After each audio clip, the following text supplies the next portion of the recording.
नमस्कार दोस्तों, स्वागत है आपका आपके अपने चैनल बीएसए ट्रिकी क्लासेस में। तो दोस्तों, आज के इस क्लास में हम लोग यहाँ पर रेलवे ग्रुप डी के लिए बहुत ही इंपॉर्टेंट क्वेश्चन पेपर डिस्कस करने वाले हैं। तो ये क्लास आप सभी के एग्जाम के पॉइंट ऑफ व्यू से काफ़ी इंपॉर्टेंट है। तो आइए दोस्तों, शुरू करते हैं आज की अपने इस क्लास को। जय बीएसए क्लास, और करते हैं दोस्तों आज की क्लास की शुरुआत।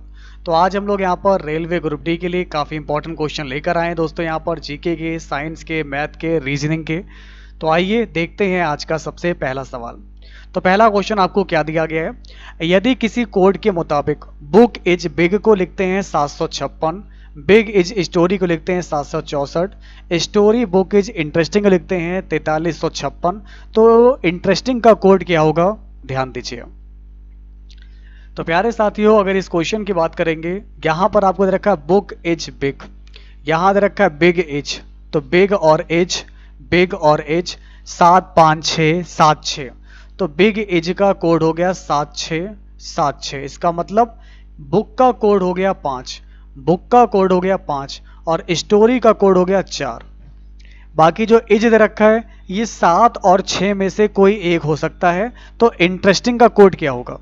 तो दोस्तों 4 कोड स्टोरी का हो गया, 5 कोड बुक का हो गया, 7 या 6 में से देखिए 6 आ रहा कॉमन, ये एज का कोड हो गया।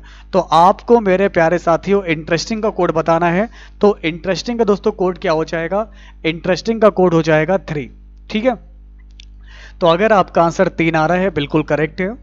अब देखिए आपका अगला क्वेश्चन। अगला क्वेश्चन बहुत ही आसान है और इसको आपको सरल करना है। तो दे रखा है 5/28 divide by 28/35 divide by 20/112। Okay, तो अब आप इसको सिंप्लीफाई कीजिए।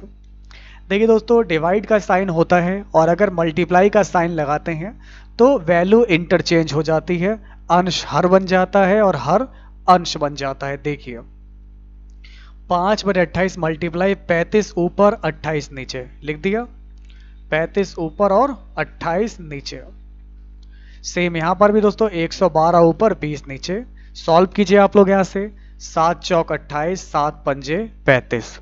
ठीक है, 4 से काटे यहां पर, 4 दूनी 8, 9 10 11, 4 अट्ठे 32, 28 से 28 काट दिया, 5 एकम 5, 5 चौक 20, ऊपर बचा 5, नीचे बचा 4 और इस क्वेश्चन का सही जवाब हो जाएगा 5/4। क्लियर है? तो अगर आपका आंसर आ रहा है 5/4 आ रहा है, बिल्कुल करेक्ट आंसर है। भारत में निम्नलिखित में से कौन सा फुटबॉल स्टेडियम नहीं है? भारत में कौन सा फुटबॉल स्टेडियम नहीं है? तो आपका सही जवाब होगा सरदार पटेल स्टेडियम, अहमदाबाद। देखिए दोस्तों, Sardar Patel stadium cricket stadium है। गुजरात के मोटेरा स्थित सरदार पटेल क्रिकेट स्टेडियम पुनर्निर्माण के बाद दर्शकों की क्षमता के हिसाब से दुनिया का सबसे बड़ा क्रिकेट स्टेडियम बन जाएगा। गुजरात क्रिकेट एसोसिएशन ने इसकी जिम्मेदारी लॉर्सन एंड टर्बो को दी है।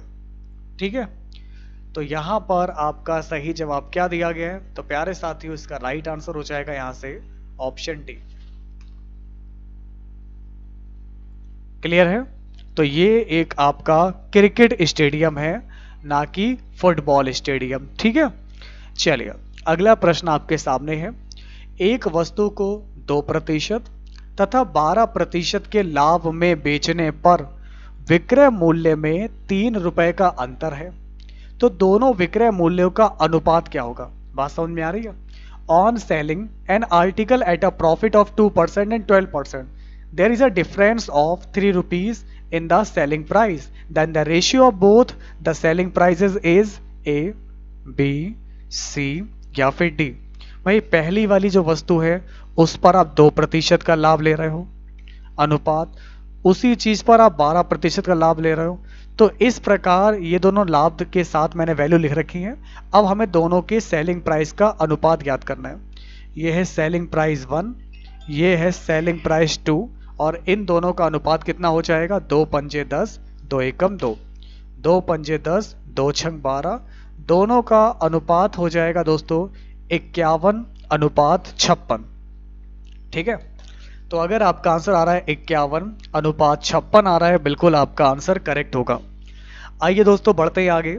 अंतरिक्ष यान के अंदर अंतरिक्ष यात्री वजन महसूस करते हैं? ज्यादा, कम, शून्य या जी फोर्स पर निर्भर करता है, ग्रेविटी पर डिपेंड करता है?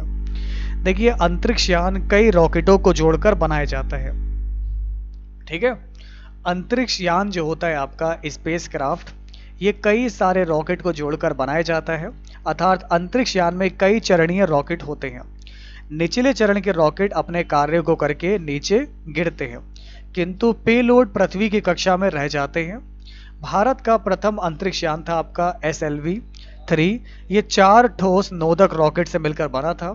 प्रक्षेपण यान या रॉकेट अंतरिक्ष यान में लगाए जाते हैं। अलग अलग प्रकार के उपग्रहों के प्रक्षेपण के लिए अलग अलग रॉकेट टेक्नोलॉजी प्रयोग की जाती है। हमारा सही जवाब होगा, इसमें जो अंतरिक्ष यात्री होते हैं ये वजन कम महसूस करते हैं। ठीक है, तो आपका सही जवाब क्या होगा? यहां पर आपका राइट आंसर हो जाएगा कम। अब बढ़ते हैं आगे। अगला प्रश्न आप लोग के सामने है, आपको माध्यिका ज्ञात करनी है। देखिए दोस्तों, कभी भी अगर आपको माध्यिका निकालनी हो, सबसे पहले आप इन सभी अंकों को, नंबरों को आरोही क्रम में लिखेंगे। आरोही क्रम को बोलते हैं असेंडिंग ऑर्डर। तो दोस्तों, सबसे पहला काम आपका क्या है? आप इन सभी को असेंडिंग ऑर्डर में लगाइए। सबसे छोटा नंबर है -5, उससे बड़ा आपको क्या दिया गया? -3 है। उससे बड़ा -2 है, -2 से बड़ा 0 है, 0 से बड़ा 1 नंबर है, फिर 4 2 बार दे रखा है, फिर 5 नंबर है, फिर 7 नंबर है, फिर 10 नंबर है।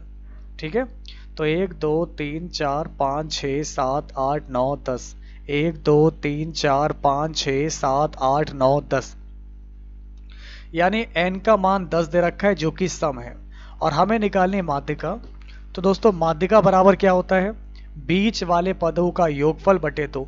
तो 1 2 3 4 5 ये हो गया 5, 1 2 3 4 5 ये हो गया, तो इन दोनों का योगफल बटे 2, तो 1 + 4 बटे 2। हमारा सही जवाब हो जाएगा 5 बटे 2 यानी कि 2.5। ठीक है, क्योंकि अगर n का मान सम होता है तो फॉर्मूला होता है n बटे 2वें पद का मान प्लस n बटे 2 प्लस 1वें पद का मान, इन दोनों का मान जोड़कर बटे 2। तो डायरेक्ट सॉल्व करेंगे हम लोग, और हमारा सही जवाब क्या आ जाएगा? 2.5 होगा इस क्वेश्चन का बिल्कुल करेक्ट आंसर। दोस्तों, लोकसभा सीटों की संख्या 1973 में 525 से बढ़ाकर कितनी कर दी गई थी? देखिए दोस्तों, सबसे पहले लोकसभा का गठन होता है 17 अप्रैल 1952 से। जैसा कि आप लोग जानते हैं कि लोकसभा का जो गठन होता है 17 अप्रैल 1952 से लोकसभा का गठन होता है, और इसकी जो पहली बैठक होती है, इसकी पहली बैठक होती है 13 मई 1952 को। पहली बैठक होती है 13 मई 1952 को। लोकसभा के गठन के संबंध में संविधान के 2 आर्टिकल हैं, यथा 81 तथा 331। इसमें प्रावधान किया गया। तो मूल संविधान में लोकसभा की सदस्य संख्या 500 निर्धारित की गई थी, किंतु बाद में इसमें वृद्धि की गई, और वृद्धि करने के बाद जब होता है 31वां संशोधन। ओके, फिर दोस्तों क्या होता है? इसमें हमारा 31वां अमेंडमेंट होता है, 31वां संशोधन होता है, जो कि 1973 के द्वारा होता है। इसमें लोकसभा की अधिकतम सदस्यों की संख्या 547 निश्चित की गई। वर्तमान में आपका गोवा हो गया, दमनदीव हो गया, तो यहाँ पर पुनर्गठन अधिनियम 1987 के द्वारा यह अभी निर्धारित किया गया कि लोकसभा में अधिकतम सदस्यों की संख्या 552 हो सकती है। लेकिन आर्टिकल जो 81 का 1 में का और जो खा है, उसके मुताबिक क्या हुआ? लोकसभा का गठन राज्यों में प्रादेशिक निर्वाचन क्षेत्रों से प्रत्यक्ष निर्वाचन चुने हुए 530 से अधिक न होने वाले सदस्यों तथा संघ राज्य क्षेत्रों का प्रतिनिधित्व करने वाले 20 से अधिक न होने वाले सदस्यों के द्वारा किया जाएगा।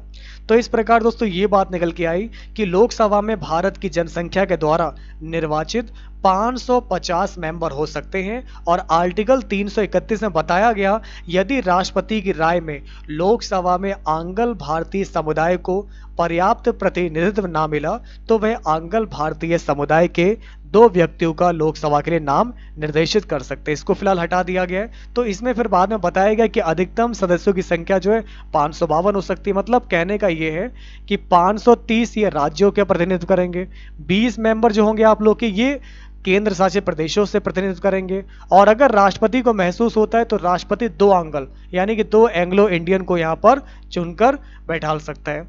तो यहाँ पर आपको बताना चाहेंगे कि यह जो संख्या है लोकसभा के सदस्यों की सैद्धांतिक गणना है, और व्यवहारता वर्तमान समय में आप लोग के प्रभावी संख्या जो 530 जो कि राज्यों के प्रतिनिधि होंगे, 13 यहाँ पर आपके संघ राज्यों के प्रतिनिधि हैं, और 2 जो नाम होते हैं आपके राष्ट्रपति के द्वारा निर्देशित हैं। तो आपका इस समय जो आपका वर्तमान समय का पूछ रहा है, तो इस समय कितनी है, 545 है। ठीक है, चलिए इसके अलावा दोस्तों बढ़ते हैं हम लोग यहाँ से आगे। नेक्स्ट क्वेश्चन आपके सामने है, 221 रुपए को आपको इस रेशियो के हिसाब से डिवाइड करना है और आपको उनको रुपए में कन्वर्ट करना है। आप लोगों ने दोस्तों देखा आपका रेशियो 1:3:6:7, 7 6 13, 13 14 15 16 17, तो 17x बराबर आपको 221 यहाँ पर दे रखा है। ठीक है ना, तो यहाँ पर आप लोग देख सकते हो तो 17x बराबर आपको 221 यहाँ पर दिया गया है। तो x बराबर कितना हो जाएगा, x बराबर हो जाएगा आपका 17 एकम 17, 17 तिया 51, तो x का मान 13 आ गया। अब हम लोगों को इसकी वैल्यू ज्ञात करनी है, तो 13 एकम 13, 13 तिया 39, ऐसे ही आप लोग सारे वैल्यू सभी वैल्यू निकालेंगे। 13 6 78, 13 7 91। ओके, तो यानी कि उन चारों अनुपातों की वैल्यू आ जाएगी 13, 39, 78, 91, और ऐसा कहां दिया गया है, आपके विकल्प संख्या सी में। बात समझ में आ रही है आप लोग को? तो अगर आप लोगों में से किसी का भी अगर आंसर आ रहा है ऑप्शन नंबर सी, तो बिल्कुल आप लोगों का आंसर राइट है। वेरी गुड क्लास, बहुत बढ़िया। अब देखिए दोस्तों हमारा नेक्स्ट क्वेश्चन क्या दिया गया है, मानव मेरुदंड जो होता है कितनी हड्डियों से बना होता है। एक बहुत ही अच्छा क्वेश्चन है। मेरुदंड, मेरुदंड यानी कि दोस्तों वर्टेब्रल कॉलम जो कि 33 कशेरुकियों से मिलकर बना होता है। ये हमारा जो है 33 कशेरुकाओं से मिलकर बना होता है। इसमें 7 ग्रीवा, 12 पृष्ठ, 5 कटी, 5 त्रिक और 4 अनुत्रिक होते हैं। ये कशेरुकाएं कहलाती हैं। तो यहां से आपका सही जवाब होगा ऑप्शन ए है 33। ठीक है, नेक्स्ट क्वेश्चन देखिए दोस्तों, नेपाल की पहली महिला राष्ट्रपति कौन बनी थी। नेपाल की पहली महिला राष्ट्रपति कौन बनी थी दोस्तों, आपको बता दें विद्या देवी जो कि 2015 में, विद्या देवी जो कि 2015 में नेपाल की पहली महिला राष्ट्रपति बनी, और उन्होंने 1994 और 1999 के संसदीय चुनावों में भी निर्वाचित हुई थी। इनका नाम है विद्या देवी, विद्या देवी भंडारी। ठीक है, कमेंट करके दोस्तों बताएगा कि नेपाल के इस समय वर्तमान समय में आप लोग के कौन है राष्ट्रपति, कमेंट करके आप लोग जरूर बताएं। अगला क्वेश्चन आपके सामने है, निम्नलिखित में से किसका पहले भारतीय आजादी के युद्ध के रूप में वर्णन किया गया। Which of the following was first described as the Indian war of independence. तो जैसा कि आप जानते हैं यहाँ पर ये शुरुआत होती है 1857 के विद्रोह के साथ। ठीक है, कहाँ से हुआ था, ये मेरठ से शुरू हुआ था आपका। तो 1857 का जो रिवॉल्ट दे रखा है यही है आपका सही जवाब। तो सबसे पहला जो आजादी का युद्ध हुआ था ये इस टाइम से आपका शुरू हो जाता है। अब देखिए ये बहुत अच्छा सवाल आपके सामने है। कीर्तना जो है एक स्थान से चलकर उसी स्थान पर राइडिंग करते हुए वापस आने के लिए इतना टाइम लेती है। मतलब क्या है, सबसे पहले सी फॉर चल के जाती है और आर फॉर राइडिंग से वापस आती है। चलने में और राइडिंग करने में टाइम लगता है 9 घंटे 20 मिनट। 9 घंटे का मतलब कितना हो जाएगा, 1 घंटे में 60 मिनट, तो 6 निम 54, 540 मिनट ये हो गए, 20 मिनट ये हो गए। यानी कि एक बार चलने में एक बार राइडिंग में टोटल टाइम लगता है 40 50 60 560 मिनट का समय लगता है। लेकिन अगर दोनों ओर चलेगी वो 2C, अगर दोनों ओर चल के जाते तो 11 घंटे 15 मिनट लगते हैं। तो 11 घंटे का मतलब हो जाएगा यहाँ से 60, तो 6 कम 6 6 कम 6 660 मिनट प्लस 15 मिनट ये हो गए। तो भाई यहाँ पर 70 75 675 मिनट हो गए। हमें ये बताना है कि अगर वो दोनों ओर राइडिंग से जाएगी तो कितना समय लगेगा, यानी 2R का मान ज्ञात करना है। तो कोई दिक्कत नहीं है, ये जो इक्वेशन है फर्स्ट वाली आप बोथ साइड 2 से मल्टीप्लाई कर दो। इधर भी 2 से मल्टीप्लाई कर दीजिए, इधर भी 2 से मल्टीप्लाई कर दीजिए। तो ये हो जाएगा 2C प्लस का 2R, और 560 है डबल करोगे तो कितना हो जाएगा यहाँ से 0 0 2 छंग 12 2 5 10 11 1120 आ गया।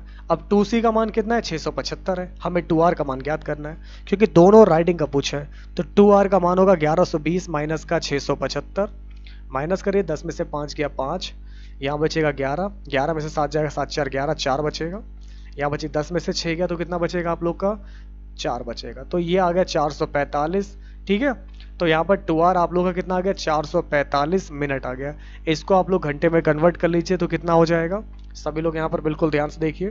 देखिए 1120 में से हम लोगों ने माइनस किया यहाँ पर 675, तो 445 आ गया। अब कुछ नहीं करना है, इसको 60 से डिवाइड करना है। तो कितना आप लोग का यहाँ से आ जाएगा, देखिए 12 से डिवाइड होगा, 12 चौक 48, 12 तिया 36, 37 38 39 40 41 42 43 44, 8 बचा, 12 7 84 1 85, तो 1 आपका आ जाए 12। तो यानी कि दोस्तों सही जवाब होगा 7 घंटे 25 मिनट, ठीक है ना। तो पहले 5 एकम 5, 5 दूनी 10, 5 से कटा 5 8 40, 5 9 45, 12 एकम 12, 12 7 84, 85 86 87 88 89, तो 7 सही, ठीक है ना। 5/12 और 5/12 को 60 से मल्टीप्लाई किया, 12 पंजे 60, 5 25, तो 7 घंटे 25 मिनट। तो अगर आपका आंसर 7 घंटे 25 मिनट आ रहा है तो बिल्कुल राइट है, वेरी गुड क्लास। अब 4 आदमी एक छोटे घर को 12 दिनों में बना सकते हैं, 6 आदमी उसी घर को बनाने में कितना समय लेंगे। तो साथियों अगर हम इस क्वेश्चन की बात करेंगे तो हमारा सही जवाब क्या होगा। देखिए दोस्तों 4 आदमी बनाते हैं 12 दिन में, तो 6 आदमी कितने दिन में बनाएंगे, MDH लगाना है आप सभी को। तो आइए मेरे प्यारे साथियों आप सभी लोग बताइए कि हमारा यहाँ से सही जवाब क्या होगा। तो दोस्तों 6 से काटा 6 दूनी 12, x बराबर आ जाएगा 4 दूनी 8 दिन, ठीक है। तो भाई 6 आदमी अगर उसी घर को बनाते हैं तो उनको बनाने में कितना समय लगेगा, 8 दिन का समय लगेगा। आइए दोस्तों बढ़ते हैं आगे। हमारा अगला प्रश्न आपके सामने है। श्रीमती अलीशा 650 रुपए की धनराशि, श्रीमती अलीशा 650 रुपए की धनराशि 6% वार्षिक साधारण ब्याज की दर से उधार लेती हैं। 4 वर्ष के पश्चात उधार ली गई धनराशि को चुकता करने के लिए कितनी धनराशि वापस करनी होगी। भाई यहाँ पर आपका साधारण ब्याज बोल रहा है 650 रुपए है, ब्याज की दर है 6%, समय दर रखा है 4 साल, तो 4 साल का कितना हो जाएगा SI, ठीक है। अब आप इसको सॉल्व कीजिए, 0 0 काट दिया, 5 दूनी 10, 5 एकम 5, 5 तिया 15, 2 दूनी 4, तो 6 दूनी 12, तो यहाँ से आपका कितना हो जाएगा। तो आइए मल्टीप्लाई आप लोग कीजिए, 13 इंटू 6 दूनी 12, तो यहाँ से आपका सही जवाब कितना होगा, 12 तिया 36। तो यहाँ से आपका हो जाएगा 12 तिया 36, 12 एकम 12, 13 14 15, 156 रुपए। तो 156 रुपए ब्याज हो गया, रुपए कितना लिया था यहाँ पर, 650 लिया था, 156 रुपए ब्याज हो गया, तो कितना रुपया वापस देना पड़ेगा यहाँ पर, 655, यहाँ पर कितना हो जाएगा दोस्तों, 10 6 7 8, ओके। तो यानी कि कितना रुपया चुकता करना पड़ेगा। तो इस प्रकार से हमारा सही जवाब होगा 806। बात समझ में आ रही है आपको, क्योंकि टोटल धनराशि पूछ रहा है आप लोगों से कि टोटल धनराशि कितनी वापस करनी होगी, 806 रुपए। तो अगर आपका आंसर आ रहा है 806 रुपए तो आपका आंसर बिल्कुल राइट है, वेरी गुड। अगला क्वेश्चन देखिए। अब एक दुकानदार है, एक दुकानदार फल खरीदते समय और बेचने में, फल खरीदने में और बेचने में कम तौल का उपयोग करके 8% तक का धोखा देता है, तो उसका कुल लाभ प्रतिशत कितना होगा। भाई फल खरीद रहा है, फल बेच रहा है, दोनों ही कंडीशन में 8% का धोखा दे रहा है, तो उसका लाभ प्रतिशत कितना होगा। लगाइए सक्सेसिव, ए का मान भी 8 होगा, बी का मान भी 8 होगा, 8 + 8 + 8 × 8/100 कितना हो जाएगा आपका, 8 8 16, इधर 8 8 64/100, ये पॉइंट का 6 बनेगा, 16.64%। ओके, तो ऐसे में हमारा सही जवाब क्या होगा, तो उसका कुल लाभ प्रतिशत कितना हो जाएगा, तो उसका टोटल लाभ प्रतिशत हो जाएगा 16.64। आइए प्यारे साथियों नेक्स्ट क्वेश्चन देखिए। मेमोरी क्षमता के माप से संबंधित नहीं है GB, TB, HB, ZB। Okay, तो आप लोगों ने दोस्तों पढ़ा होगा कि अगर हम बात करें यहाँ पर जैसे कि एक निवल बराबर कितना होता है, एक निवल बराबर आपका जो होता है 4 बिट के बराबर होता है। फिर आपने 1 बाइट पढ़ा होगा कि 1 बाइट में आप लोग के 8 बिट्स होते हैं, ठीक है ना, ये आप लोगों ने पढ़ा होगा इस तरीके से। फिर आपने 1 केबी पढ़ा होगा, इसको किलोबाइट बोलते हैं। 1 किलोबाइट में आपके 1024 क्या होते हैं, 1024 बाइट होते हैं। फिर आप लोगों ने यहाँ पढ़ा होगा एमबी पढ़ा होगा, 1 एमबी ये आपका लिखा हुआ है, ठीक है ना। ऐसे ही आपका टेराबाइट होता है, ऐसे ही आपका पेटाबाइट होता है, ठीक है ना, जेटाबाइट होता है। तो कौन सा नहीं होगा, सी वाला। ये एचवी की पेंसिल ये आपका कुछ नहीं होता है यहाँ पर, ये मेमोरी से संबंधित नहीं है। बाकी टेराबाइट, जेटाबाइट, गीगाबाइट ये सब आप लोग के संबंधित हैं। तो ऐसे में मेरे प्यारे साथियों, आप लोगों का सही जवाब क्या होगा, ये होगा आपका ऑप्शन नंबर सी, ठीक है। नेक्स्ट क्वेश्चन देखिए, आपको सॉल्व करना है 1000x माइनस का 5 इक्वल टू -6। तो इस 5 को अगर आप इधर भेजेंगे तो कितना होगा, 1000x माइनस 6 माइनस 5, ये माइनस का है तो इधर आके प्लस का हो जाएगा। माइनस के 6 में से प्लस का 5 जाएगा तो माइनस का 1 बचेगा। ये रखा है 1000x है तो इस प्रकार हो जाएगा माइनस का 1/1000, ठीक है। तो प्यारे साथियों x का मान कितना हो जाएगा, x का मान हो जाएगा 1/1000 लेकिन माइनस के साथ में। प्यारे मित्रों, अगर आप लोग का आंसर आ रहा है ऑप्शन नंबर बी आ रहा है तो बिल्कुल राइट है, बहुत बढ़िया कर रहे हैं आप सभी लोग। इसके बाद दोस्तों बढ़ते हैं आगे। नेक्स्ट क्वेश्चन देखिए, माउंट एवरेस्ट जो है ये सभी लोगों को पता है कि माउंट एवरेस्ट जो है एशिया में नेपाल और चाइना में तिब्बत की सीमा पर स्थित बृहद हिमालय पर्वत श्रृंखला का सर्वोच्च शिखर है और यह पृथ्वी का सर्वोच्च स्थल है। माउंट एवरेस्ट को संस्कृत में देवगिरी, तिब्बती में दोस्तों चुमलुंगा, चीनी भाषा में रोमनीकृत में, ठीक ना, चुमुलांग मा फेंग पिनिन, ओके, और नेपाली में सागर माथा बोलते हैं। मतलब अलग अलग जगह पर अलग अलग इसके नाम इसको दिए गए हैं, जो कि हिमालय के दक्षिण पूर्व, पूर्वोत्तर तथा पश्चिम में 3 बंजर कटक ऊपर उठाते हैं। तो यहाँ से माउंट एवरेस्ट की जो ऊंचाई है वर्तमान समय में कितनी है, 8,848 मिनट, ठीक ना, मीटर .86, क्योंकि 0.86 मीटर जो है इसकी लंबाई अभी बढ़ी थी। तो आपका सही जवाब हो जाएगा नेपाल। तो जिन दोस्तों का भी आंसर नेपाल आ रहा है बिल्कुल राइट है। अब देखिए दोस्तों, कंप्यूटर का भी क्वेश्चन एक आपके पेपर में आता है, 1 या 2 क्वेश्चन आते हैं, ओके, क्योंकि अभी मैंने आप लोगों के साथ में मेमोरी यूनिट डिस्कस की। अभी देखिए दूसरा क्वेश्चन भी कंप्यूटर का ही है, तो इसलिए ध्यान से पढ़िए। विंडोज की बोर्ड में, तो दोस्तों विंडो कीबोर्ड में यहाँ पर फंक्शन के कई कार्य कर सकते हैं। तो यहाँ पर आपको बताना है यह एक नियत विंडोज डिफॉल्ट नहीं होता, F1 नहीं होता है, F6 नहीं होता है, F8 या फिर F9। दोस्तों जैसे कि सबसे पहले यहाँ पर F1 दे रखा है। F1 का दोस्तों क्या काम रहता है, जब भी आप किसी प्रोग्राम में काम कर रहे होते हैं और उसमें आपको किसी भी तरीके की मदद चाहिए होती है तो यह की आप लोग प्रेस कर सकते हैं। इससे क्या होगा, आपकी स्क्रीन पर हेल्प विंडो ओपन हो जाएगी, ओके। तो इससे दोस्तों आपका क्या होगा, आपकी स्क्रीन पर हेल्प विंडो ओपन हो जाएगी। फिर आपको दे रखा है F2। F2 का दोस्तों काम क्या होता है, ऐसे टोटल ये फंक्शन की होती है। देखिए F1 से लेकर कंप्यूटर में F12 तक जो है ये आपकी सारी फंक्शन की होती हैं और इसमें आपका राइट आंसर है F8। F8 का काम होता है कंप्यूटर को ऑन करते समय अगर आप बूट मेन्यू में जाना चाहते हैं तो यह कीज आप लोग दबा सकते हैं, ठीक है। तो यहाँ से आपका राइट आंसर क्या होगा, F8 होगा, ये आपका डिफॉल्ट नहीं होता। चलिए इसके बाद दोस्तों बढ़ते हैं आगे। नेक्स्ट क्वेश्चन क्या है, कौन सा मोबाइल फोन टच पैनल संवेदन यानी कि सेंसिंग तरीकों से संबंधित नहीं है, finger touch, voice recognition, gloved touch या फिर आपका होगा लाइट ट्रांसमिटेंस।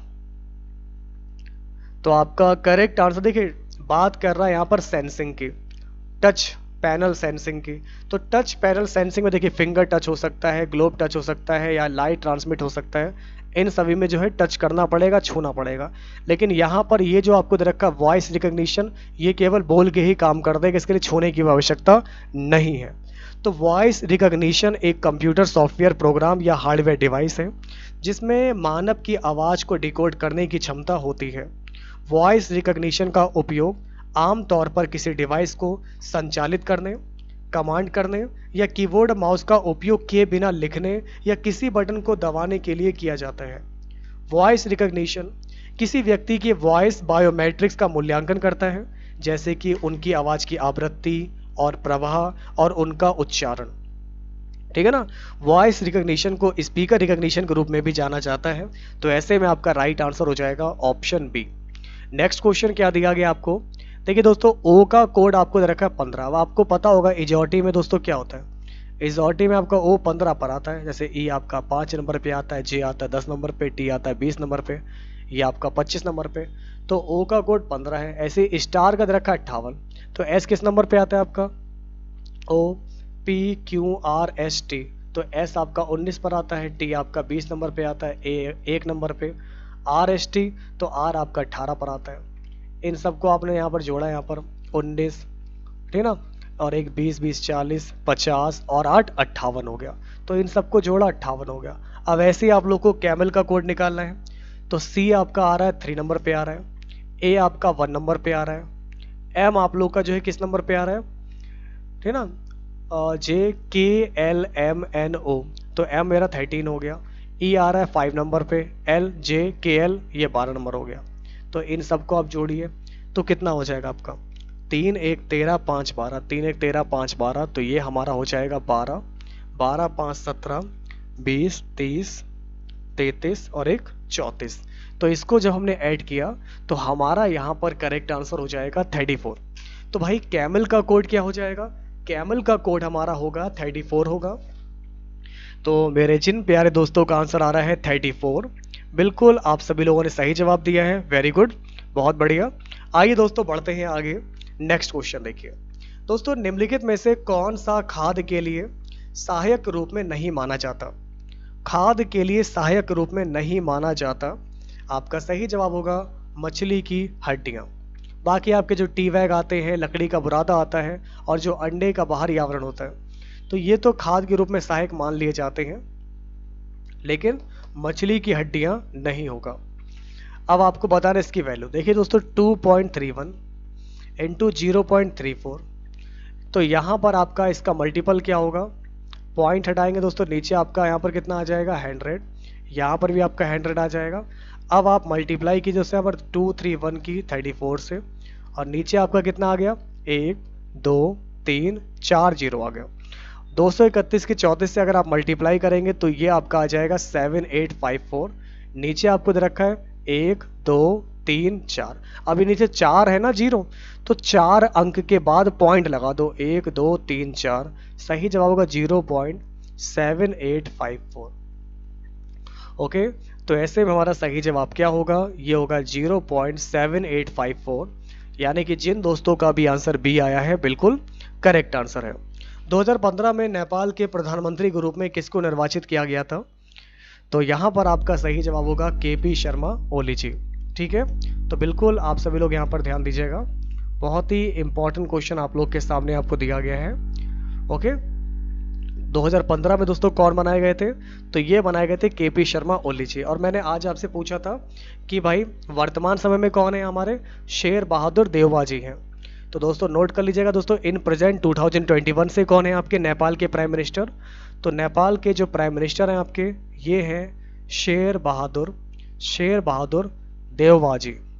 शेर बहादुर देववा जी। देखिए ये करंट अफेयर में क्वेश्चन पढ़ाया है हमने आपको याद होगा, करंट अफेयर की क्लास आपकी डेली 8 बजे चलती है। तो शेर बहादुर देववा जी जो है आपके, ये है वर्तमान समय में आपके नेपाल के प्राइम मिनिस्टर। आइए प्यारे साथियों, नेक्स्ट क्वेश्चन आपके सामने आपको दिया गया है। अब आपको निकालना है माध्य 2 9 9 3 6 9 4।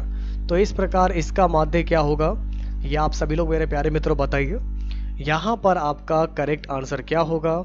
चलिए मेरे प्यारे मित्रों आप सभी लोग बताइए।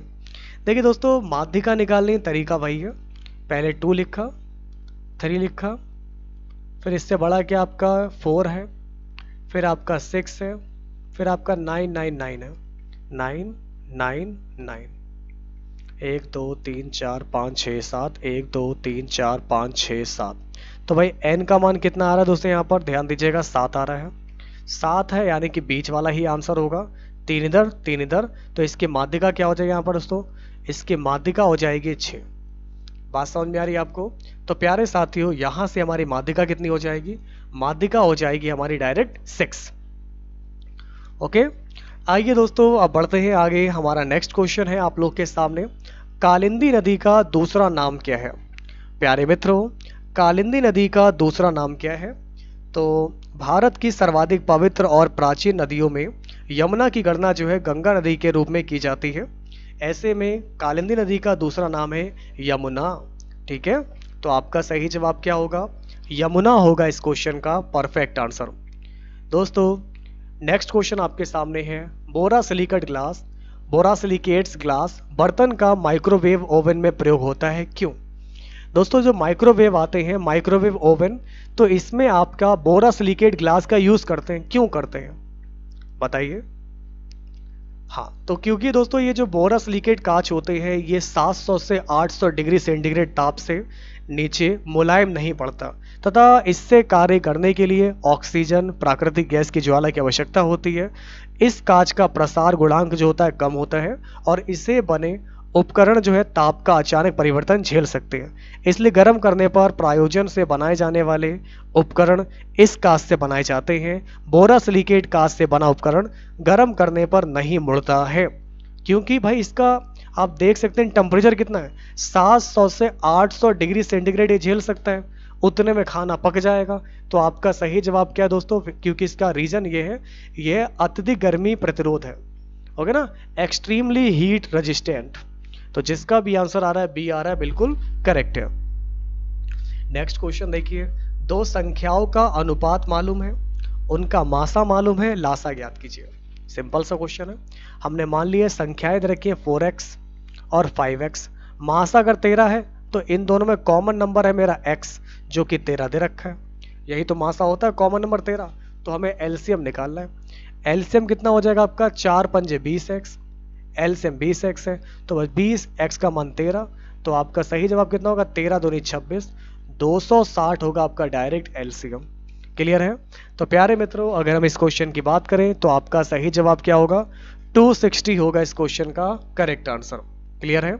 आइए दोस्तों बढ़ते हैं आगे। हमारा अगला क्वेश्चन आपके सामने है, सरल कीजिए, सिंप्लीफाई कीजिए। 5x माइनस का 2x ब्रैकेट में रखा है x माइनस 1, हमारा सही जवाब क्या होगा? सरल कीजिए। 5x माइनस का आपका हो जाएगा, ये हो जाएगा 2x स्क्वायर, 2x स्क्वायर होगा, माइनस माइनस प्लस का 2x हो जाएगा।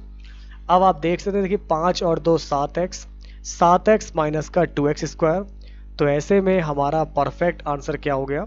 तो ये हो गया 7x माइनस का 2x स्क्वायर, ये होगा हमारा बिल्कुल करेक्ट आंसर। ठीक है, समझ में आ रहा है आप लोग को? तो अगर आपका आंसर आ रहा है ऑप्शन डी आ रहा है, बिल्कुल राइट है। वेरी गुड क्लास, बहुत बढ़िया कर रहे हैं आप सभी लोग। अब देखिए आपका अगला क्वेश्चन क्या दे रखा है, PQRST और इसका कोड क्या है? SPTRQ। 1 2 3 4 5, तो 1 नंबर ये आ रहा है, 2 नंबर ये आ रहा है, 3 नंबर पे R है, R ये आ रहा है, RS, और ये 5 नंबर आ रहा है। तो 123 45 हो गए हमारा, 415 32। Same process repeat again, HIJKL, ये है 1 2 3 4 5, तो इधर पहले 4 नंबर आ जाएगा K, 1 नंबर आ जाएगा आपका H, फिर 5 नंबर पे आपका दे रखा है L, 4 1 5, 3 नंबर पे आपका आ जाएगा J, 2 नंबर पे आ जाएगा I, तो KHLJI, ठीक ना खलजी। तो जिसका भी आंसर आ रहा है KHLJI बिल्कुल राइट है। ऐसे में 34 में आपका C वाला बिल्कुल करेक्ट आंसर होगा। दोस्तों निम्नलिखित में से कौन सा सीधे कोलेस्ट्रॉल का उल्लेख नहीं करता है? कौन सा सीधे कोलेस्ट्रॉल का उल्लेख नहीं करता है? आपका सही जवाब होगा यहां से रीसेस फैक्टर। तो जिनका भी आंसर आ रहा है रेसेस फैक्टर बिल्कुल करेक्ट आंसर है। अब दोस्तों बढ़ते हैं आगे। अमोनिया गैस है, कपूर क्या है? दोस्तों जैसे अमोनिया आपकी गैस है उसी प्रकार कपूर जो है आपका ये है ठोस पदार्थ, ठीक है ना, यहाँ पर आपको दिया नहीं गया, ये है आपका ठोस पदार्थ। जैसे अमोनिया गैस है वैसे आपका ये है ठोस पदार्थ है, सॉलिड है, तो जिसका भी आंसर आ रहा है सॉलिड बिल्कुल करेक्ट है। अक्षर एक बस 15% की हानि पर 20,400 रुपए में बेचता है, ये 20,400 लिखा हुआ है, ओके 20,400 रुपए। उसे 15% का लाभ पाने के लिए बस को किस कीमत पर बेचना चाहेंगे? देखिए 85% की वैल्यू आपको बता रखी है इन्होंने, 20,400 रुपये है। ये है 85% की वैल्यू। हमको चाहिए बस पर 15% का टोटल लाभ। तो 115 ऊपर, 85 नीचे, साइड में आपका आ जाएगा 204,000 रुपये। इसको सॉल्व कीजिए तो यहाँ से आपका सही जवाब क्या होगा। चलिए आप सभी लोग यहाँ पर लगाइए कि इस क्वेश्चन का आपका करेक्ट आंसर क्या होगा। ठीक है ना। 17 पंजे 85, 17 एकम 17, 17 दूनी 34, 00, 5 से काटा, 5 दूनी 10, 11, 5 तिया 15, 23 आ गया, 12 इंटू 23, 276 आ जाएगा यहाँ से, 276 00, 27,600 रुपये। यानी कि दोस्तों अगर आप उस बस को 27,600 रुपये में बेचेंगे तो आपको यहाँ पर 15% का फायदा पहुंचेगा या 15% का फायदा मिलेगा। क्लियर है। तो आपका सही जवाब हो जाएगा ऑप्शन डी। अब दोस्तों बढ़ते हैं आगे। नेक्स्ट क्वेश्चन आप लोग के सामने आपको दिया गया है, बिल्कुल ध्यान पूर्वक देखते रहिए। दोस्तों एक गणना कीजिए आप लोग, 4082 को डिवाइड कीजिए 157 से, माइनस कीजिए 23 से, तो यहां से आपका करेक्ट आंसर क्या होगा। देखते हैं कि आप लोगों में से सबसे पहले कौन बताएगा सही जवाब क्या होगा। तो इस सवाल को लगाने के लिए आपके पास 30 सेकंड है। इसको सॉल्व कीजिए और बताइए सही जवाब क्या होगा। आपका समय शुरू हो चुका है अब।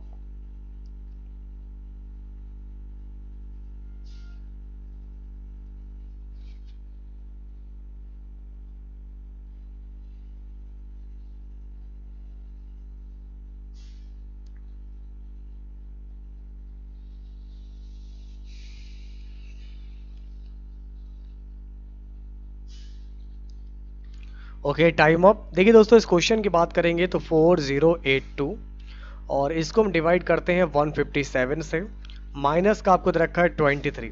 ठीक है।